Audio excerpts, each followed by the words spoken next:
rather than honing what skill he had. It pained me to see him fall into dissoluteness, and he would brook no counsel. So, several years ago, I gave him enough coin to support his lavish lifestyle and told him never to speak with me again. He didn't, until recently, when he darkened my doorstep once more. And that was when he stole your goods? Aye, though I would have willingly given them if he had asked.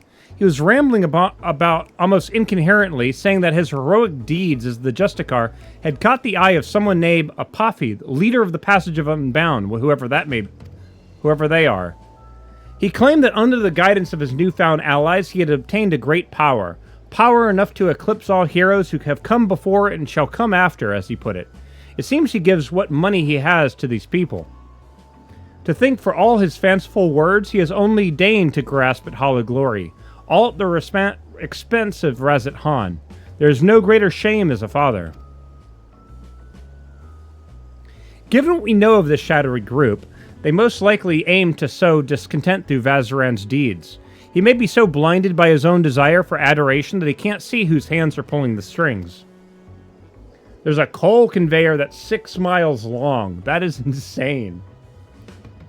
You're saying that he's being used? If that's true, then I can no longer remain silent, despite what shame it may bring. I see now that sharing my story might be the only way to save my son.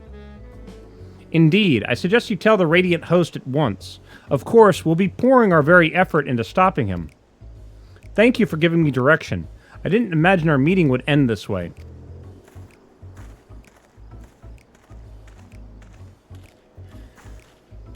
Truth be told, I'm not entirely unsympathetic towards Vazaran.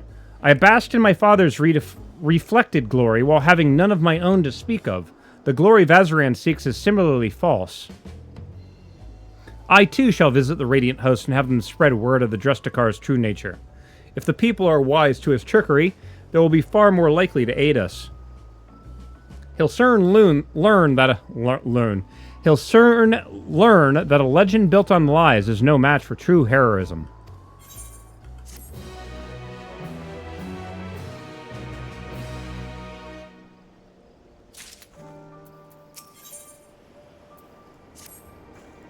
Greetings, Zali. Vazaran's father has been as good to his word and has confessed the truth of his son's actions to whomever will listen. Even among the younglings, far fewer sing the Justicar's praises. The tide is turning in our favor at last, and the Radiant Host are making ready to tighten the net. Speaking of which, they have curious news to share. They've been examining the stones left behind by the Justicar and noticed a pattern. They are all varieties of rock commonly found near the site of each encounter. For instance, near the Giant Skull grounds, the Justicar seems to have called down a hail of what else but Giant Skull. I have my own theories about what this means, but I'd like to hear your thoughts, Zali.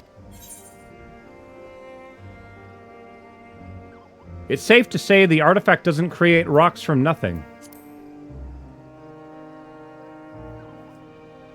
Indeed, the perch of the apex likely lifts whatever stones are nearby and brings them crashing down to Earth.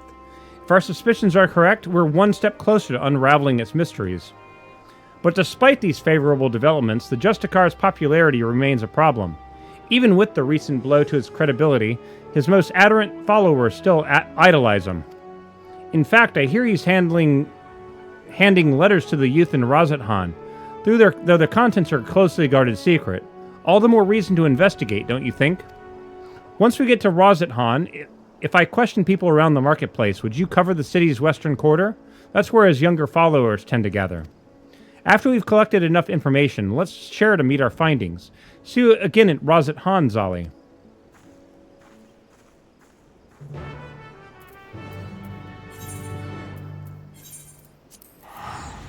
Actually, no. While I'm here, let's do the Beast Tribe quest. Societal Relations quest, sorry.